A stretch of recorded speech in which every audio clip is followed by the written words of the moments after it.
El día de la muerte de mi hija, descubrí el secreto que mi marido escondía debajo de su colchón. Un cinturón de cuero manchado de sangre me mostró la verdad.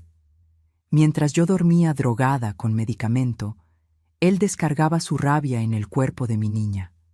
Por años, esperó a que yo me quedara dormida para hacerle eso, y cuando lo descubrí, mi primo policía hizo justicia con sus propias manos. Buenas tardes, mis queridos y mis queridas. Pueden llamarme Doña Inés. Tengo 70 años bien vividos y vivo aquí en Aguascalientes, ciudad de clima agradable y buena gente. En este exacto momento, estoy aquí en mi salita acogedora, sentada en mi sillón preferido, aquel de terciopelo vino que me regaló mi segundo esposo, haciendo lo que más me calma el corazón, bordando manteles con flores del campo. Tengo una pila de ellos aquí a mi lado, cada uno con un diseño diferente. Rosas, margaritas, girasoles. Bordo para vender en la feria de la iglesia, pero también bordo para ocupar estas manos y calmar la mente. El olor del café calientito que acabo de preparar perfuma toda la casa. Y por la ventana veo las nubes bajando despacito, cubriendo los cerros como una sábana gris.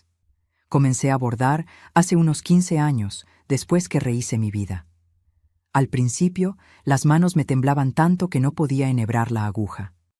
Pero Osvaldo, mi esposo actual, un hombre paciente y bueno como pocos, me sostenía las manos y me decía: «Calma, Inesita, respira hondo, el tiempo cura». Y curó, mis amores. Curó, pero dejó cicatriz. Hoy bordo con las manos firmes, pero el corazón todavía se aprieta cuando recuerdo. Esta salita es mi refugio. Tengo mis portarretratos en el estante, mis plantas en la ventana, mi radio viejo tocando música ranchera. Es simple, pero es mío. Y hay una cosa colgada en la pared que llama la atención de todos los que entran aquí. Un cuadro grande con la foto de mi única hija, Juliana. Ella está linda ahí, con 20 años, sonriendo, toda arreglada. Pero esa sonrisa escondía un dolor que yo, como madre, no supe ver. Y eso me pesa hasta hoy. Dios mío. Antes de continuar mi historia, quisiera hacerles un pedido especial. Si pueden, den clic en el botón de me gusta de este video, suscríbanse al canal Memorias de las Abuelas y activen la campanita, porque la historia que voy a contar es para concientizar, para abrir los ojos, para que nadie pase por lo que yo pasé. Y cuéntenme aquí en los comentarios desde qué pueblito me están viendo y a qué hora del día encontraron este video de la abuelita. ¿En la mañanita tomando café? ¿En la tarde después de comer o ya en la noche? Yo leo todos los comentarios y me pone muy feliz saber de dónde son. Cuéntenme. ¿Sí? Vamos a hacer una cadena de cariño. Lo que voy a contar aquí no es fácil, mis queridos. Es sobre una herida que sangró por mucho tiempo. Es sobre cómo perdí a mi hija, descubrí la verdad demasiado tarde y vi la justicia hacerse de la forma que tenía que hacerse. Es sobre los peligros que duermen dentro de la propia casa, sobre los monstruos que esconden su verdadero rostro. Es sobre cómo el medicamento que yo tomaba para dormir se volvió el aliado de un hombre cruel. Y es sobre venganza, sí. Porque a veces Dios usa las manos de un hombre de bien para hacer lo que la ley tarda demasiado. Tómense un cafecito, acomódense ahí, porque los voy a llevar dentro de mi historia. Voy a contar desde el principio, desde cuando era una niña allá por los años 50, hasta llegar al día más doloroso de mi vida y al día en que la justicia tocó a la puerta de mi casa con el puño cerrado. Nací en 1955. Aquí mismo en Aguascalientes, en una casita sencilla de adobe en el barrio de San Marcos. Mi papá se llamaba Lindolfo, un hombre alto, delgado, de manos callosas de tanto trabajar de carpintero. Mi mamá era doña Hortensia, una mujer gordita, fuerte, con ese modo cariñoso de mamá antigua, que hacía pan casero todos los días y siempre tenía una palabra de consuelo para todo mundo. Éramos 5 hermanos, yo, Arlindo, Teresita, Geraldo y la pequeña Zenaida. Yo era la de en medio, aquella que vivía entre ayudar a mamá con los más chicos y hacer travesuras con los más grandes. Nuestra casa tenía 3 cuartitos pequeños, piso de cemento que crujía en la noche, una estufa de leña que calentaba toda la casa en invierno y un patio con gallinas, unos árboles de durazno y un huertito donde mi mamá sembraba lechugas y cilantro. El invierno en Aguascalientes era fuerte, mis queridos. Nos levantábamos de madrugada y el agua de la cubeta estaba con una capa de hielo encima. Mi papá nos ponía a todos cerca de la estufa para calentarnos antes de ir a la escuela. Recuerdo las mañanas de neblina espesa, esa neblina que no nos dejaba ver ni la casa del vecino. Mi mamá amarraba un trapo rojo en el portón para que no nos perdiéramos en el camino de regreso de la escuela. Íbamos a pie, descalzos en verano y con guarachitos en invierno. Llevábamos lonche en una latita vieja, un pedazo de pan con manteca y azúcar, o cuando había, un pedazo de pan dulce con canela que mi mamá hacía el domingo. Los juegos eran simples, pero divertidos. Jugábamos a la rueda en la calle de tierra, brincábamos al avión, jugábamos a las canicas, hacíamos muñecas de mazorca de maíz. Yo tenía una amiguita llamada Odette, que vivía 3 casas más abajo. Era blanquita, pecosa, con el cabello color de fuego. Pasábamos las tardes inventando moda, jugando a la casita debajo del árbol de durazno, haciendo comidita de lodo. Mi papá era un hombre trabajador, honesto, pero duro. No nos dejaba salir de casa después de que oscurecía. Niña de respeto se queda en casa, decía. Pero no era un hombre malo, no. Solo quería protegernos. Los domingos, cuando no trabajaba, nos llevaba a pescar al río. Regresábamos con unos pescaditos chiquitos y mi mamá los freía todos con tortillas. Era una delicia. Mi mamá, doña Hortensia, era el corazón de la casa. Se levantaba cuando todavía estaba oscuro para prender el fuego y hacer el café. El olor de pan horneándose y café colado en la tela era nuestro despertador. Ella cantaba mientras trabajaba. Tenía una voz finita, medio desafinada, pero llena de amor. Cantaba esas canciones antiguas de la radio, de Pedro Infante, de Lola Beltrán. Y de noche, antes de dormir, rezaba el rosario con nosotros, toda la casa de rodillas susurrando avemarías mientras el frío golpeaba la ventana. Cuando cumplí 10 años, comencé a ayudar a mi mamá con más responsabilidad. Yo cuidaba a Zenaida, que todavía era bebé, lavaba ropa en el lavadero, barría la casa, pelaba las papas. Mi mamá decía, «Inés, vas a ser una buena ama de casa, eres cuidadosa». Yo sentía orgullo, quería ser como ella. Fuerte, trabajadora, madre de familia. Recuerdo una Navidad. Yo debía tener unos 8 años. Mi papá consiguió comprar tela de percal, y mi mamá nos cosió vestidos nuevos a mí, a Teresita y a Zenaida. Vestidos iguales, floridos, con holancito en la orilla. Fuimos a la misa del gallo, todas orgullosas, pareciendo muñequitas de aparador. Después de la misa, tomamos chocolate caliente con pan dulce. Fue una de las Navidades más felices de mi vida. La escuela estaba lejos, pero me encantaba ir. La maestra, doña Eulalia, era estricta, pero justa. Golpeaba la regla en la mesa cuando hacíamos desorden, pero también enseñaba con cariño. Aprendí a leer y escribir muy chica. Me gustaba leer historias, escribir cartitas a mi mamá pidiendo la bendición. Soñaba con ser maestra, pero éramos muy pobres.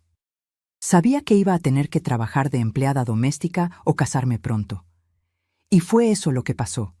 Cuando cumplí 17 años, un muchacho empezó a coquetearme a la salida de la misa. Se llamaba Alberto. Era más grande que yo, unos 10 años. Trabajaba de chofer de camión. Era guapo, educado, bien vestido. Me traía florecitas del campo. Me llamaba su muñequita de porcelana. Mi papá aprobó el noviazgo, mi mamá también. Es trabajador, tiene camión propio, te va a dar una buena vida, decía ella. Me enamoré. Creí que había encontrado a mi príncipe encantado. No sabía que los príncipes de verdad no existen en los cuentos de hadas de la vida real. Pero eso solo lo descubrí después de muchos años, cuando ya era demasiado tarde. Mis últimos años de adolescencia fueron tranquilos. Ayudaba a mi mamá en casa. Iba a misa todos los domingos. Noviaba con Alberto con la bendición de mis papás. Paseábamos en el jardín los domingos. Íbamos al cine de vez en cuando a ver películas dobladas. Él me trataba como una reina. Me abría la puerta, pagaba todo, me halagaba. Me sentía la mujer más afortunada del mundo. Cuando cumplí 18 años, en 1973, me pidió mi mano en matrimonio. Mi papá aceptó. Mi mamá lloró de alegría. Nos casamos en junio en una ceremonia sencilla en la iglesia de San Antonio. Yo estaba de vestido blanco que mi mamá cosió, con velo y corona. Alberto de traje prestado del primo. La fiesta fue en casa de mis papás con carnitas, tamales, tequila. Me sentía en las nubes. Fuimos a vivir a una casita rentada pequeña en el centro de Aguascalientes. 2 cuartos y una cocina. Era apretado, pero era nuestro. Yo arreglaba todo con esmero. Hacía comida. Lo esperaba que regresara de los viajes. Él viajaba mucho. Se quedaba días fuera con el camión. Cuando regresaba, a veces estaba cansado, irritado, pero yo lo dejaba pasar. Trabaja tanto, pobrecito, pensaba yo. 6 meses después de la boda, descubrí que estaba embarazada. Alberto se puso feliz. Mi mamá estaba radiante. Yo tenía 19 años e iba a ser mamá. En mayo de 1974 nació mi Juliana, una niña preciosa, rosadita, llena de cabello negro igual al papá. Miré a esa criaturita y sentí un amor que ni sabía que existía. Pero fue después de que nació Juliana que Alberto empezó a cambiar. Se irritaba con su llanto de madrugada. Se quejaba del dinero gastado en pañales y leche. Empezó a tomar más, cerveza, tequila. Llegaba tarde con ese olor agrio de cantina y comenzó a agredirme verbalmente. No sirves para nada. Dejaste que este bebé me volviera loco. Te pusiste fea, gorda, descuidada. Yo lloraba a escondidas. Juliana creció. Era una niña alegre, cariñosa, inteligente. Estudiaba bien, ayudaba en casa, tenía amigas. Yo hacía de todo para protegerla del papá. Cuando él llegaba borracho y nervioso, la mandaba a su cuarto, cerraba la puerta con llave. Yo aguantaba los regaños, los gritos, las humillaciones, pero ella estaba a salvo. O eso era lo que yo creía. Cuando Juliana tenía unos 15 años, empecé a tener problemas para dormir. Ansiedad, insomnio, pasaba la noche despierta, pensando en las cuentas, en Alberto, en los problemas. Fui al doctor. Me recetó un medicamento fuerte para controlar la ansiedad y hacerme dormir. Yo tomaba una pastilla todas las noches a las 9. Eso me apagaba. Me caía en la cama y no despertaba ni aunque se incendiara la casa.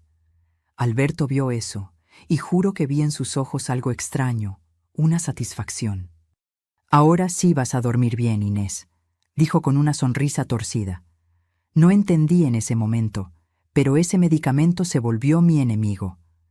Juliana creció y se volvió una muchacha linda.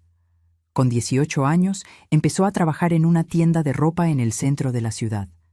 Quería juntar dinero para casarse con el novio, Jair, un muchacho bueno, educado, que trabajaba de mecánico.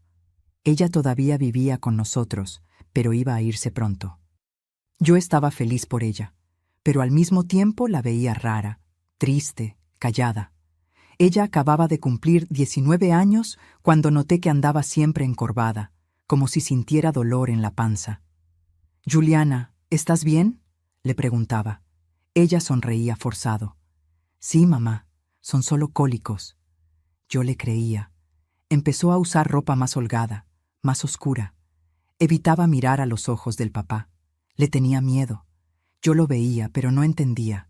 Creía que era cosa de juventud, de timidez, pero la verdad era otra. La verdad era un horror que sucedía todas las noches mientras yo roncaba drogada de medicamento en el cuarto de al lado. Alberto tenía crisis de rabia, de furia. Decía que era estrés del trabajo, que era presión alta, que era el tráfico que lo ponía nervioso, pero yo creo que era cosa de su cabeza, alguna maldad que tenía dentro. Y cuando esas crisis venían, necesitaba desquitarse. Y se desquitaba con la persona más frágil de la casa, Mi hija, yo no sabía. Juro por Dios que no sabía. Yo tomaba mi medicina y dormía como una piedra. No oía nada.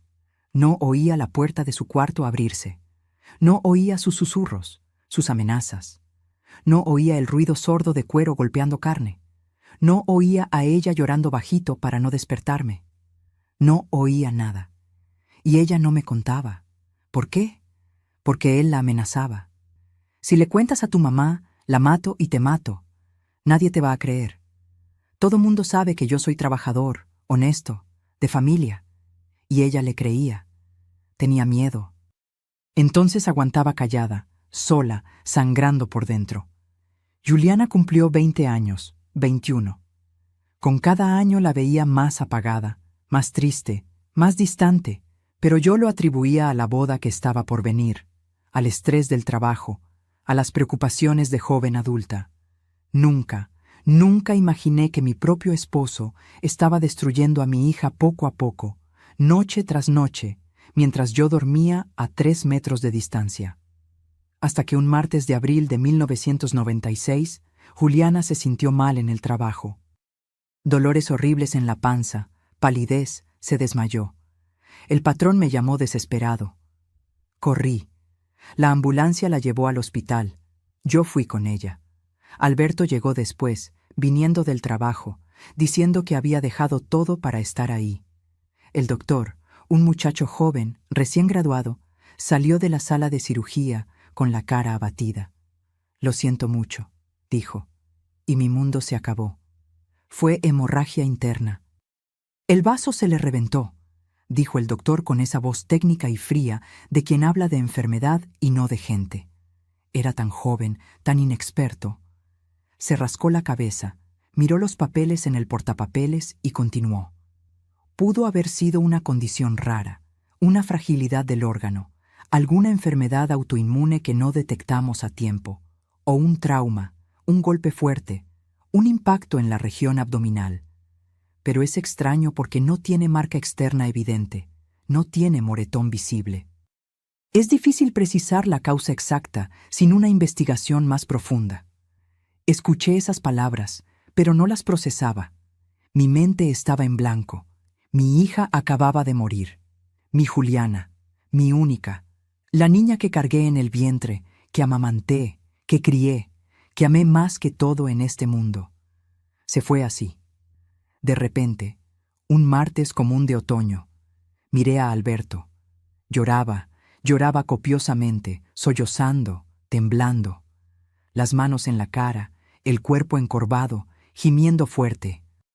«Mi hijita, mi princesita, Dios mío, ¿por qué?», gritaba. Parecía devastado, quebrado, destruido. Yo miraba a ese hombre llorando y pensaba, está sufriendo igual que yo. Él la amaba también. Lo abracé ahí mismo en el pasillo frío del hospital. Fue voluntad de Dios, le dije llorando junto, mis lágrimas mojando su hombro. A veces el cuerpo de uno falla así, sin aviso. A veces Dios se lleva a quien más amamos. No entendemos, pero hay que aceptar. Yo creí plenamente que había sido un accidente médico, una fatalidad, uno de esos misterios crueles de la vida.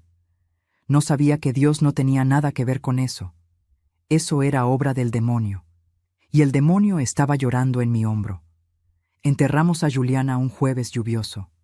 El cielo de Aguascalientes estaba gris, pesado, llorando grueso, como si toda la naturaleza sintiera la injusticia de esa muerte.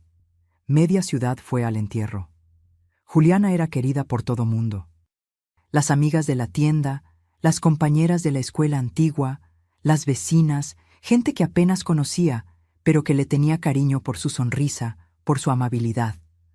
Todo mundo llorando, todo mundo abrazándonos, todo mundo diciendo, mis condolencias, Dios sabe lo que hace. Ella está en un lugar mejor. Pero yo no la quería en un lugar mejor. La quería aquí, viva, riendo, soñando con la boda, quejándose de cólicos, cualquier cosa menos muerta. El ataúd estaba cerrado. El encargado había sugerido, «Es mejor así, doña Inés. ¿La señora va a querer recordarla como era?».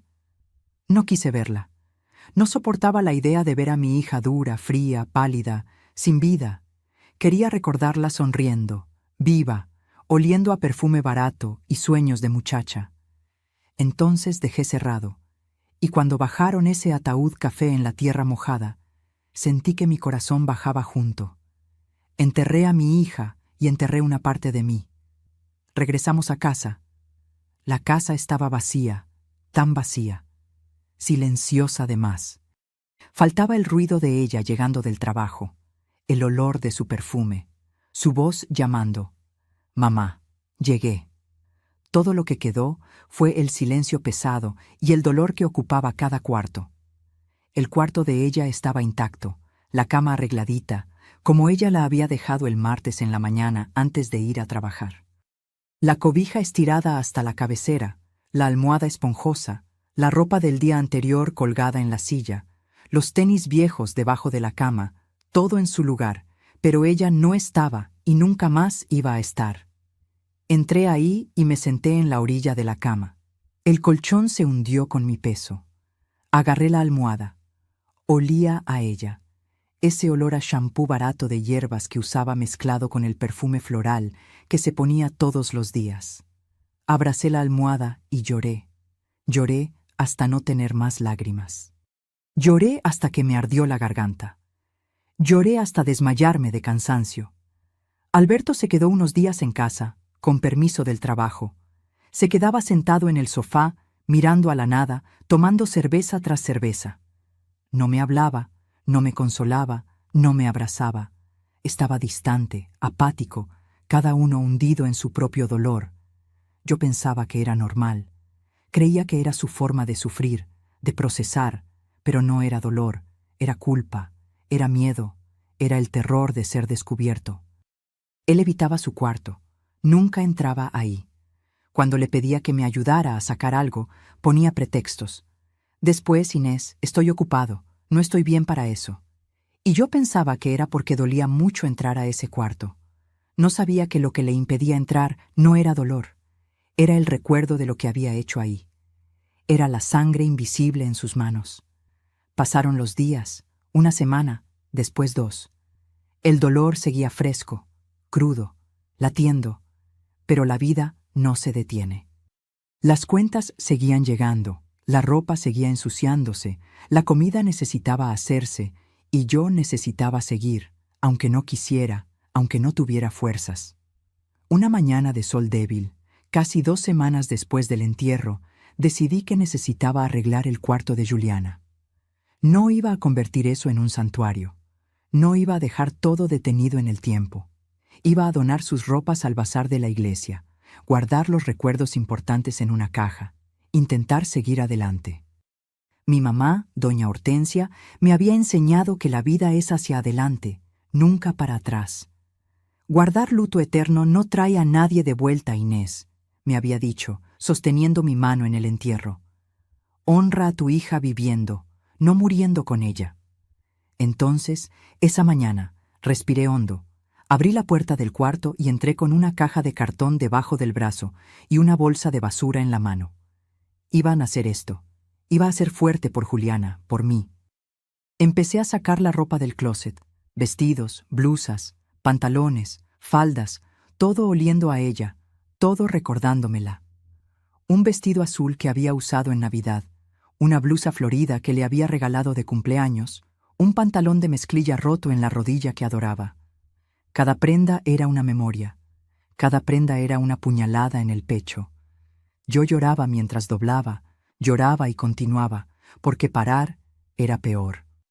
Después fui a cambiar la ropa de cama, iba a lavar todo, guardar las sábanas en el armario, quitar ese olor de ella que todavía impregnaba la tela, porque ese olor, por más que lo amara, me destruía un poquito más cada vez que lo sentía. Jalé la colcha, la tiré al piso, quité las sábanas, una por una, la de arriba, la de abajo. Quité las fundas de las almohadas, y entonces, para quitar la sábana que cubría el colchón, necesité levantar el colchón.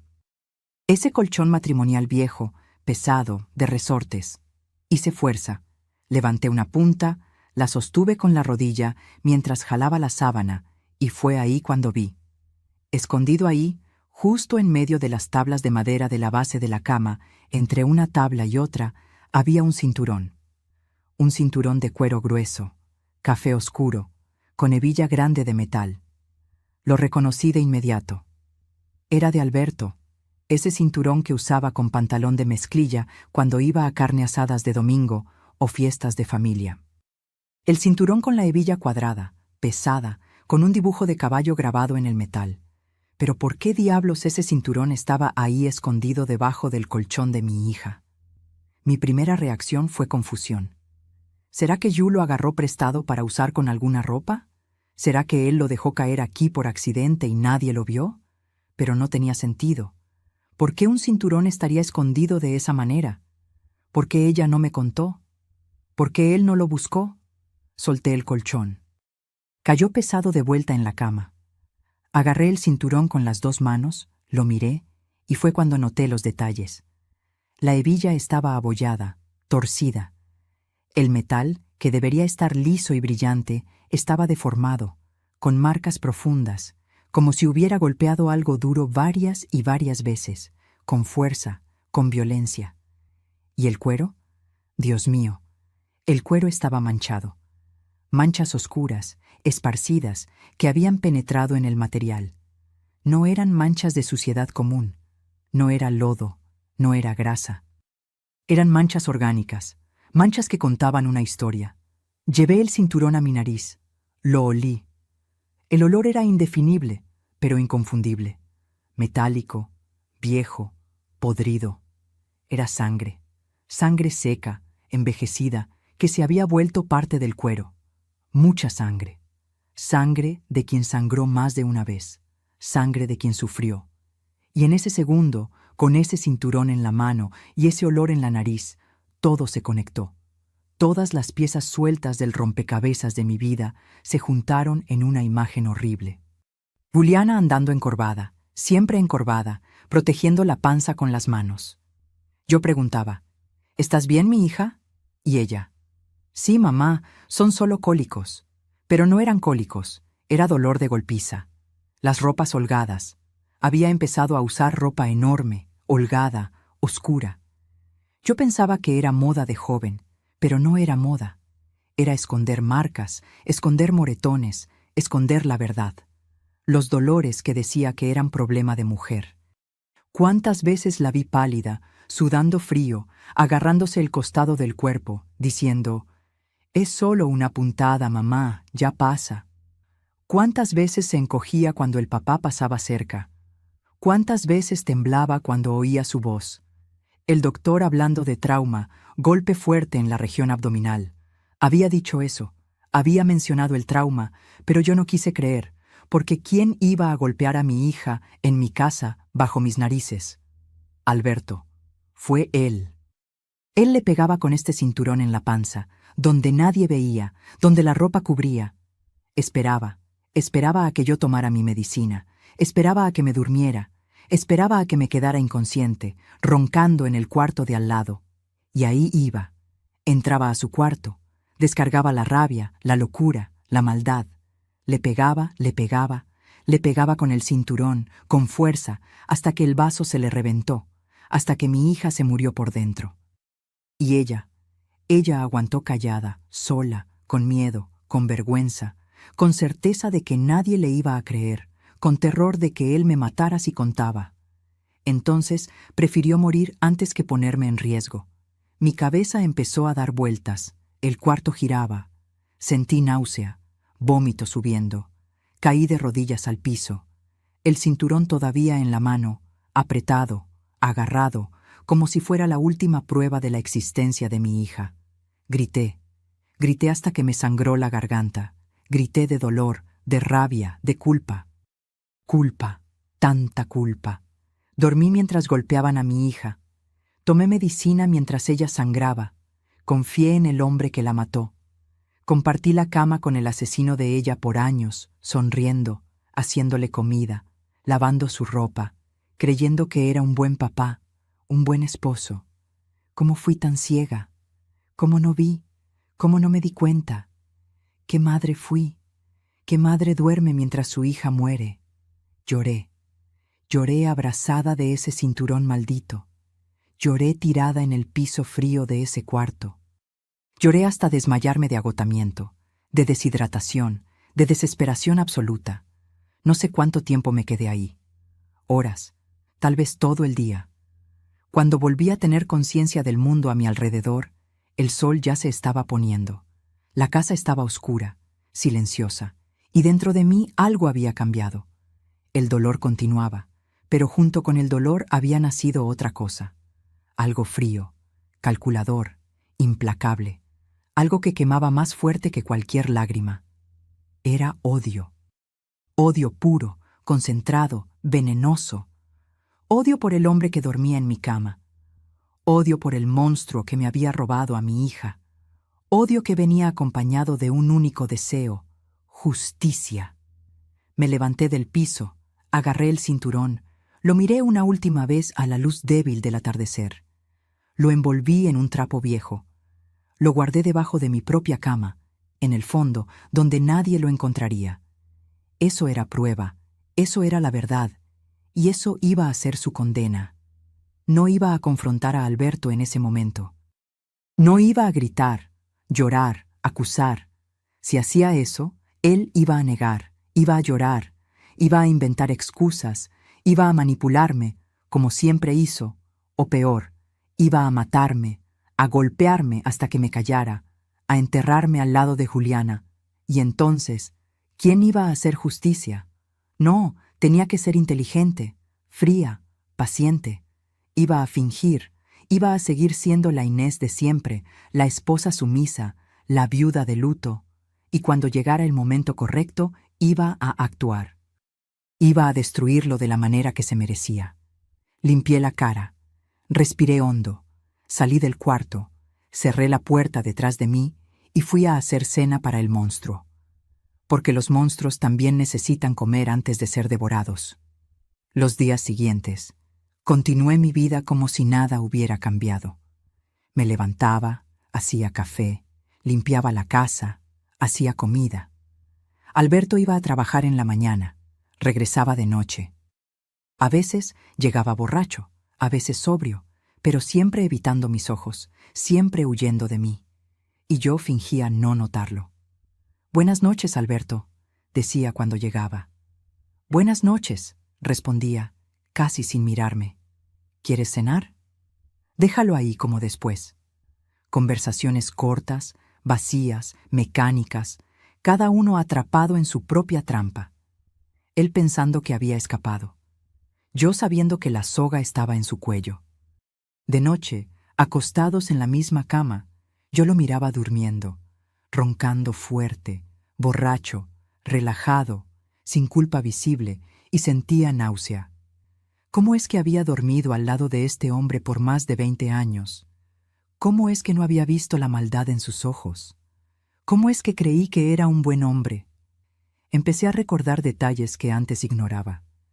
Noches en que tomaba mi medicina y segundos antes de quedarme completamente dormida, oía el rechinido de la puerta del cuarto. Medio dormida pensaba, es solo el viento. Pero no era viento, era él saliendo de nuestro cuarto, yendo al cuarto de ella. Y yo, drogada, inconsciente, roncando mientras mi hija recibía golpes. Recordé mañanas en que Juliana despertaba con la cara hinchada, los ojos rojos. Yo preguntaba, ¿dormiste mal, hija? Y ella, pesadilla, mamá, solo pesadilla. No era pesadilla, era memoria, era terror. Era que la noche anterior había sido la verdadera pesadilla. Recordé la última semana antes de que muriera. Había adelgazado mucho, los ojos hundidos, la piel pálida, casi no comía, casi no hablaba. Pasaba el día en el cuarto acostada, encogida. Yo insistía, ve al doctor, no estás bien. Y ella, ya pasa, mamá, déjame. Ella sabía que se estaba muriendo por dentro, pero no podía contar, porque contar era firmar mi sentencia de muerte también. Una de esas noches, acostada en la cama, fingí dormir. Me quedé inmóvil, respiración controlada, ojos cerrados, probando. ¿Será que lo haría de nuevo si tuviera otra víctima? ¿Será que su locura iba a buscar otro blanco ahora que Juliana se fue? pero no se movió. Se quedó ahí roncando, borracho, apagado. Tal vez porque ya no tenía en quién desquitarse. Tal vez porque la conciencia, aunque pequeña, se lo impedía. O tal vez porque tenía miedo. Miedo de que alguien descubriera. Miedo de que yo descubriera. Y yo ya sabía. Ya tenía la prueba. Solo necesitaba el valor y el aliado correcto. Fue esa noche que recé, acostada en la cama, al lado del demonio, mirando el techo oscuro del cuarto. Le recé a la Virgen de Guadalupe, a Santa Rita de Casia, la santa de las causas imposibles, a Juliana, que estaba segura me estaba escuchando desde algún lugar entre el cielo y la tierra.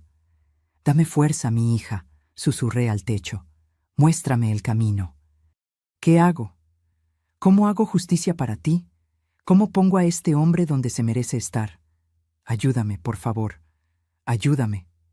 Y fue como si una voz clara, límpida, respondiera dentro de mi cabeza: «Jorge, Jorge, mi primo de segundo grado, hijo de la hermana mayor de mi papá, un hombre grande como un armario, serio como la muerte, justo como pocos.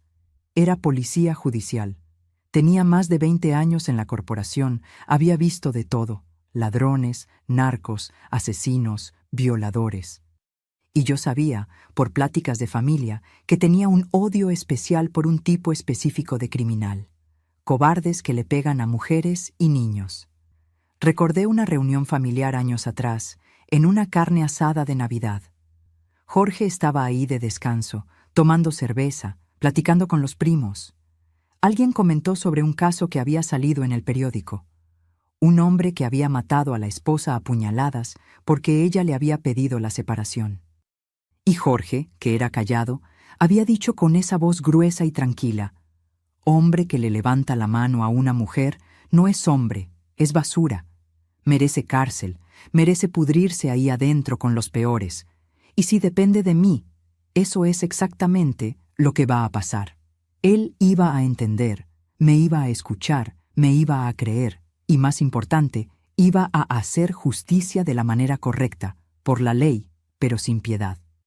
Al día siguiente, en cuanto Alberto salió a trabajar, me puse ropa sencilla, agarré mi bolsa y fui hasta un teléfono público, 3 cuadras lejos de casa. No quería llamar de casa. No quería dejar rastro en la cuenta del teléfono. No quería que Alberto supiera nada hasta que fuera demasiado tarde. Puse las monedas, mi mano temblaba, marqué el número de Jorge que me sabía de memoria. Sonó una vez, 2, 3. «¿Bueno?». La voz gruesa de él contestó. Respiré hondo. «Jorge, soy Inés». «Inés, ¿estás bien? ¿Qué pasó? Necesito de ti, urgente. ¿Pasó algo? No puedo hablar por teléfono. ¿Puedes venir a mi casa hoy en la tarde, sin uniforme, sin avisar, y ven solo?»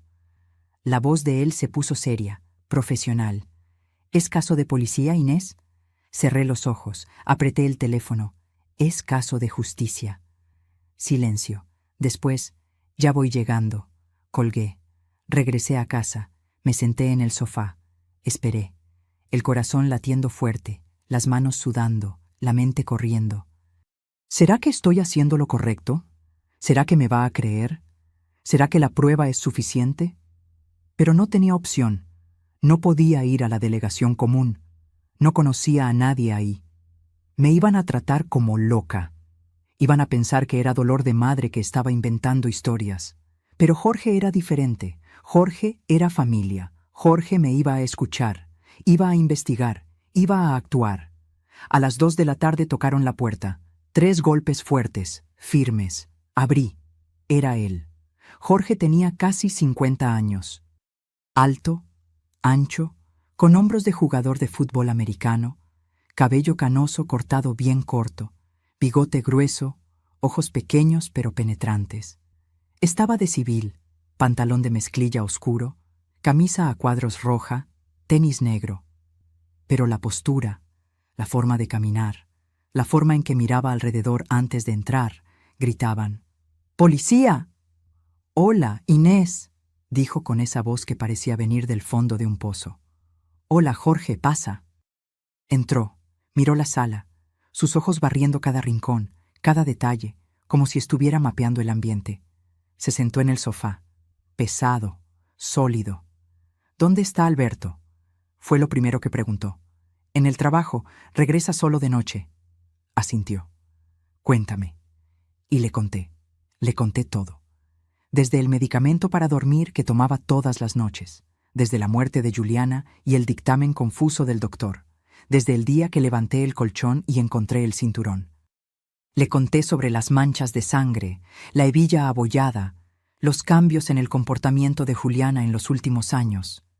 Le conté sobre su dolor, las ropas holgadas, el miedo en sus ojos. Le conté todo lo que debía haber visto pero no vi, todo lo que debía haber hecho pero no hice. Jorge escuchó todo callado, no me interrumpió, no hizo preguntas, solo escuchó. Pero yo veía el color de su cara cambiando, poniéndose roja, después morada, la mandíbula apretada, las manos cerradas en puño. Cuando terminé, me levanté, fui al cuarto, saqué el cinturón de debajo de la cama, regresé, se lo entregué. Él lo agarró, lo miró, lo volteó de un lado al otro, analizó la hebilla abollada con cuidado, pasó el dedo por las manchas oscuras del cuero, lo llevó a su nariz, lo olió, cerró los ojos. Esto es sangre, dijo con voz baja, controlada, pero llena de rabia contenida. Y mucha. Esto se usó más de una vez, varias veces, por años. Sentí las lágrimas regresar. ¿Qué hacemos, Jorge? Me miró directo a los ojos. Esperamos a que llegue. Yo me quedo aquí. Cuando entre, resolvemos. Después yo me encargo del resto. Pero ¿y si niega? ¿Y si dice que no es de él? ¿Y si...? Inés, me interrumpió. Voz firme. Ya he arrestado a más de 300 criminales en mi vida. Sé cuando alguien es culpable y sé qué hacer. Confía en mí. Asentí. Confío. Nos quedamos ahí sentados esperando. Jorge pidió café. Hice. Tomamos en silencio. Él no hablaba mucho, pero su presencia, grande, seria, me daba una sensación de seguridad que no sentía hacía años. Pasaron las horas. 4 de la tarde, 5, 6. Jorge no se movía, se quedaba ahí alerta, como un león esperando a la presa. 7:20. Oímos el ruido del camión estacionándose enfrente de la casa. Mi corazón se disparó. Jorge hizo un gesto con la mano. Calma, quédate donde estás. Se levantó, se quedó de pie al lado de la puerta de la sala, fuera de la línea de visión de quien entraba. La puerta se abrió. Alberto entró silbando. Lonchera vacía en una mano, llaves en la otra. Me vio sentada en el sofá. Sonrió. Esa sonrisa falsa que usaba conmigo. ¿Y Inesita? ¿Qué hay de cenar hoy? Todavía no había visto a Jorge. Fue cuando volteó la cabeza y vio al hombre enorme parado ahí, brazos cruzados, mirándolo fijamente.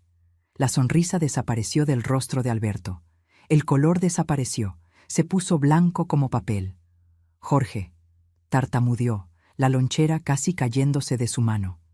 ¿Qué haces aquí? Jorge no respondió de inmediato. Dio un paso lento, pesado, en dirección a Alberto. Agarró el cinturón que estaba sobre la mesita de centro, lo levantó a la altura de los ojos de Alberto. ¿Reconoces esto? Alberto miró el cinturón, después a mí, después a Jorge. Vi el momento exacto, el momento en que entendió, el momento en que supo que se había acabado. El color desapareció completamente. Intentó tragar saliva, pero la garganta no obedecía. Yo no sé. Eso no es... ¿De dónde sacaste eso? Empezó a balbucear. Jorge dio otro paso, más grande, amenazador.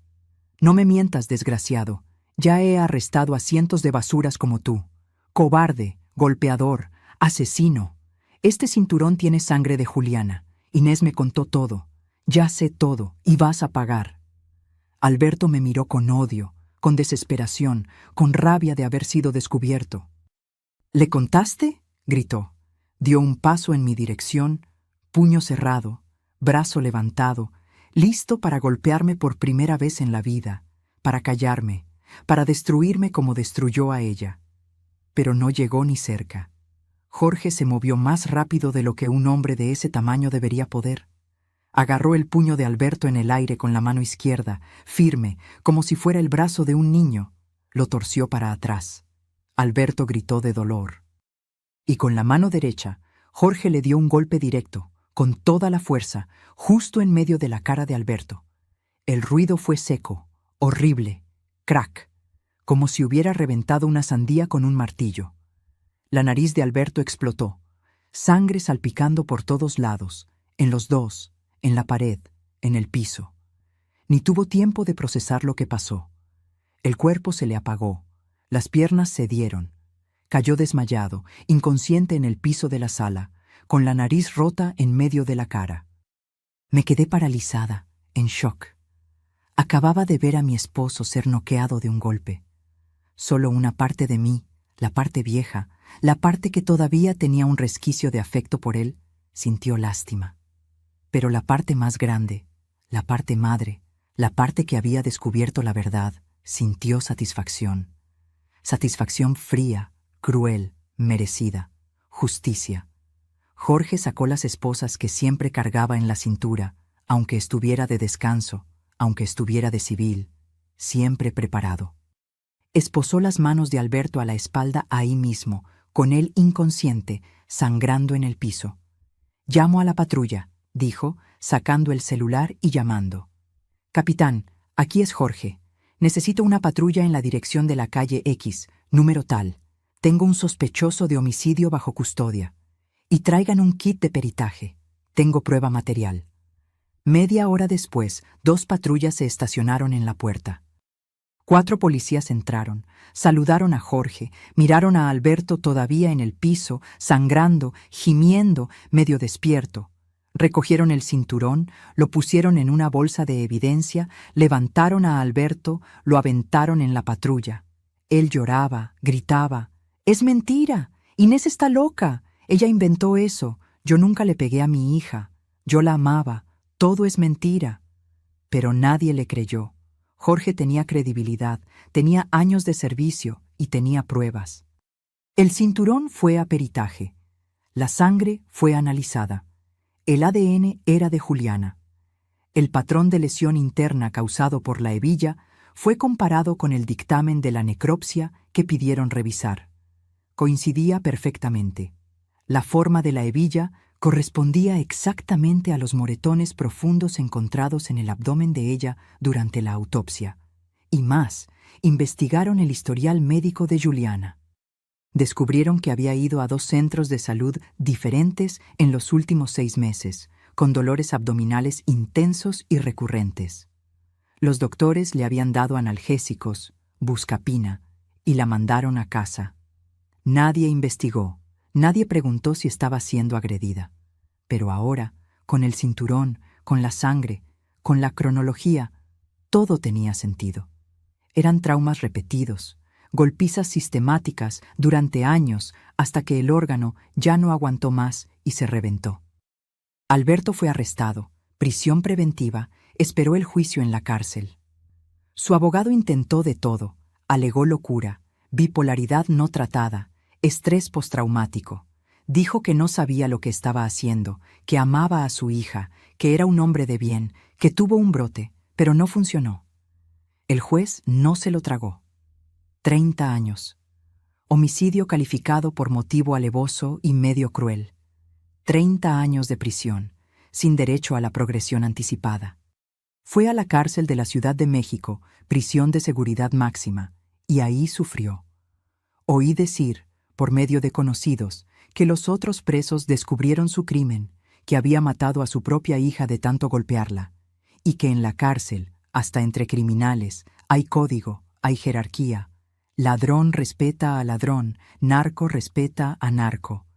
Pero violadores y agresores de niños y mujeres, esos son la basura de la basura. Esos reciben golpes, esos sufren, esos pagan. Dijeron que le pegaron mucho, que se quebró el brazo, que perdió dientes, que vivía escondido, con miedo, pidiendo traslado, pidiendo protección, pero nadie lo protegía, porque nadie protege a un monstruo. Nunca más quise saber de él, Nunca fui a visitarlo, nunca respondí carta.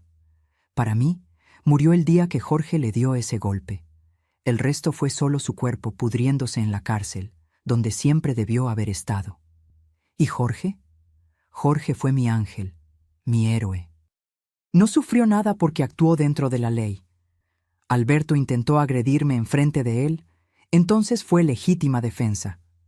El resto fue procedimiento estándar, arresto justificado, prueba material, investigación correcta, condena merecida. Jorge siguió siendo policía. Se jubiló con honores unos 10 años después. Se volvió leyenda en la corporación. El hombre que nunca dejó que el criminal escapara. Murió hace 5 años, infarto fulminante. Se fue a dormir y no despertó. Fui a su entierro. Lloré como si hubiera perdido a un hermano, porque fue él quien me devolvió la dignidad. Fue él quien hizo la justicia que yo no podía hacer sola. Fue él quien vengó a mi hija, y por eso le voy a estar eternamente agradecida. Después de que arrestaron a Alberto, vendí esa casa. No podía vivir ahí. Cada cuarto tenía memoria mala.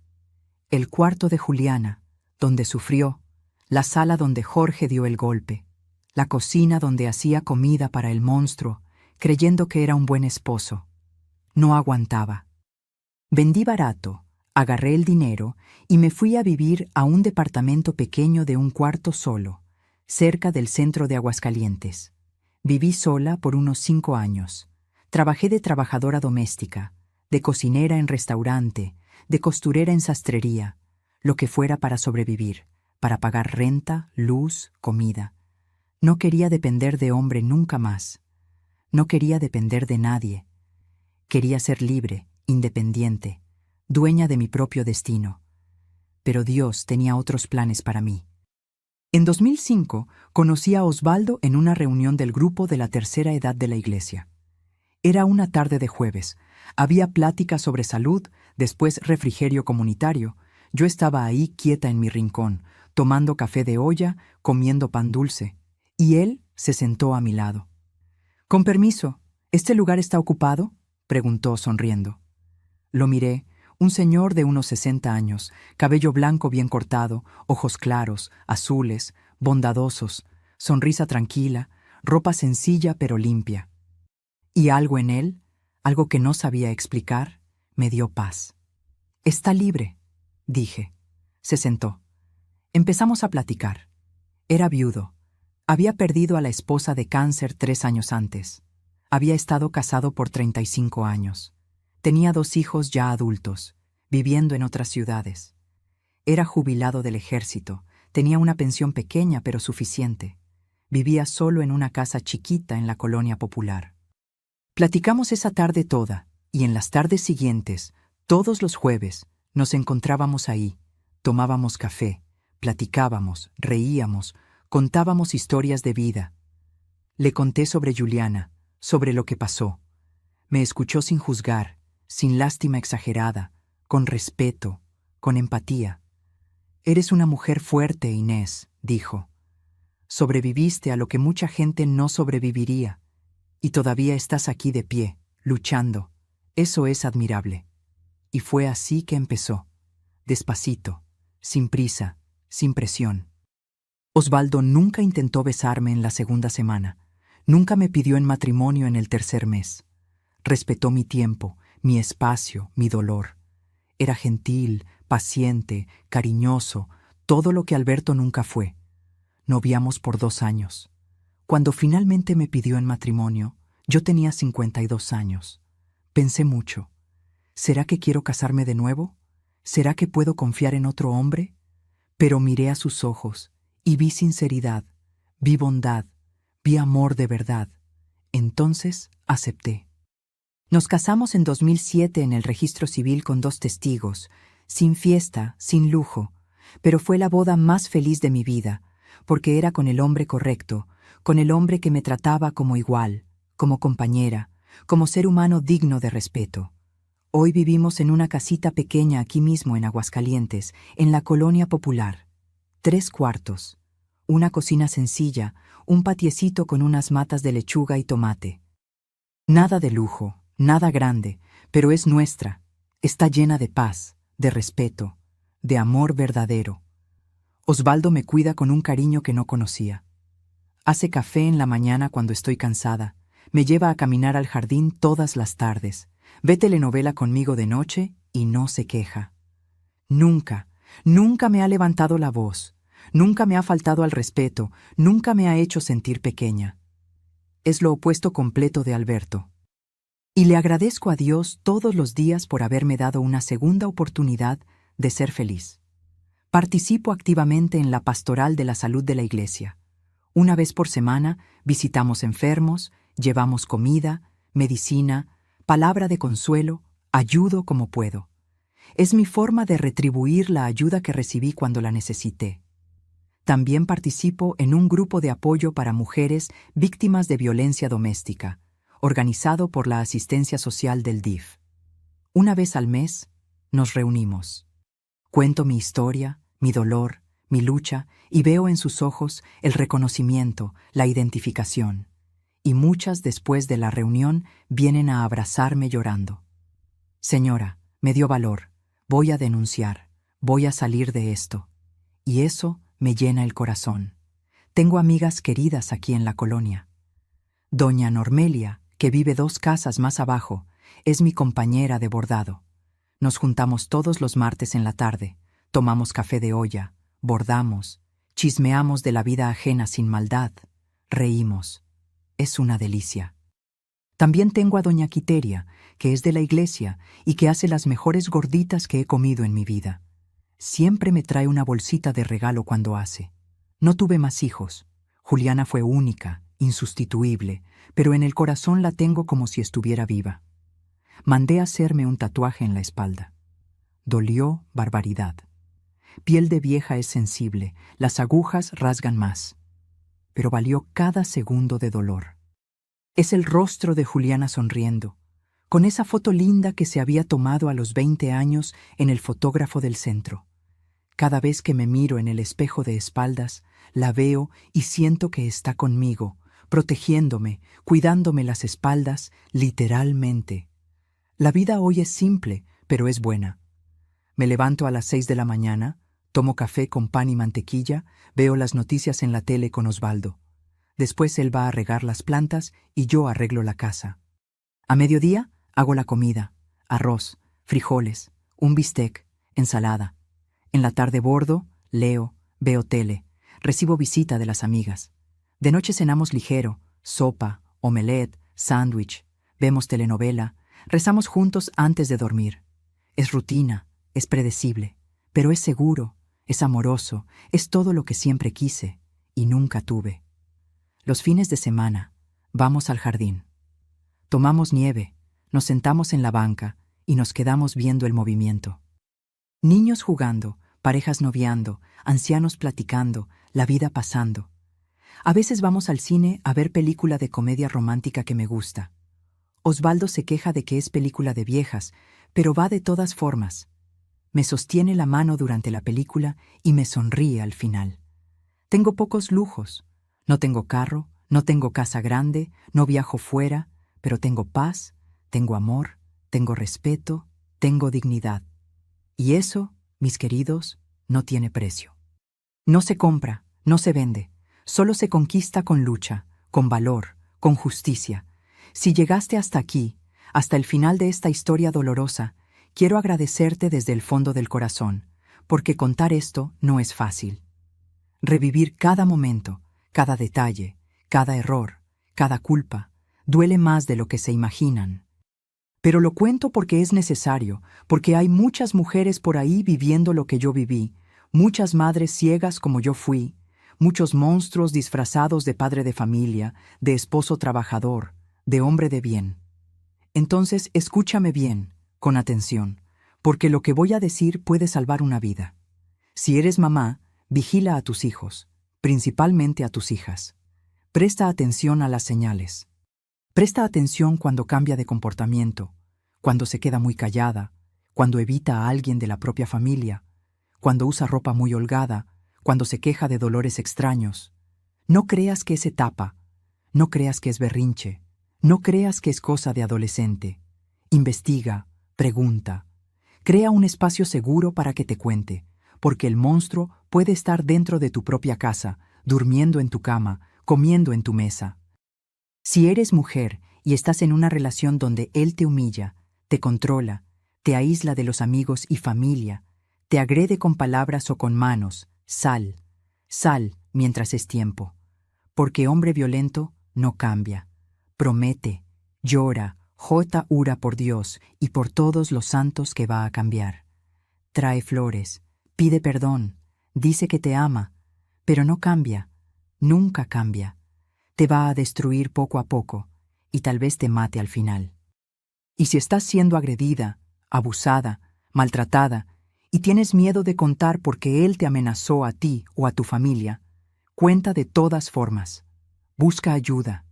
Policía, trabajadora social, padre, pastor, vecino de confianza, pariente, cualquiera, pero no te quedes callada, porque el silencio solo protege al agresor. La verdad puede doler al principio, puede ser humillante, puede dar miedo, pero libera al final. Aprendí algunas cosas con todo este dolor que cargo. Aprendí que el amor verdadero no lastima, no humilla, no controla, no aísla, no agrede.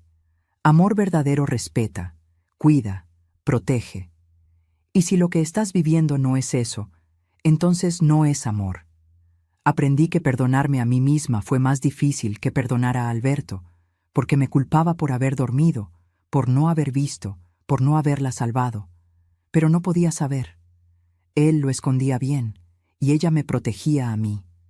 Entonces, aprendí a perdonarme, a entender que hice lo mejor que pude con lo que sabía. Aprendí que el dolor de la pérdida no pasa, no desaparece, no se va con el tiempo, pero se transforma, te hace más fuerte, más alerta, más empática, más humana, y aprendes a vivir con él como una cicatriz que duele cuando cambia el tiempo, pero que no te impide vivir. Y aprendí que la justicia a veces viene de donde menos se espera. No viene de la ley, no viene del sistema, no viene de juez o fiscal. A veces viene con un golpe certero de un primo policía que tenía amor por la familia y odio por la cobardía. Y eso basta. No cuento esta historia para que sientan lástima de mí. No quiero lástima. Quiero que abran los ojos, que reconozcan las señales, que salven a una hija, una nieta, una sobrina, una vecina, que no dejen que le pase a otra persona lo que me pasó a mí, porque cada persona que escucha y aprende con mi dolor es una vida que puede salvarse, es una Juliana que puede vivir, y eso hace que todo valga la pena.